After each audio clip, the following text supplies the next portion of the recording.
Ito nga po pala yung DTF na kuwi dito sa Phoenix. Ginamit ng 6 na araw na may 585 na total na meter.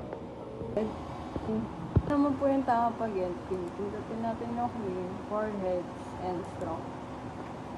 Ito naman po yung tama pag-notion test. Pindutin natin itong test. Ito po yung nozzle test. Yung system ay tama lang. Ang nilinis na Wednesday. In ground wire. Yung in-use supply. Yung un-in-use supply. Ito naman po yung DTF swap. Ginagamit po siya sa DTF cooling. Ang capacity na ito siguro mga 3 weeks pa. Yung powder. Ito po yung CMYK sa DTF cooling.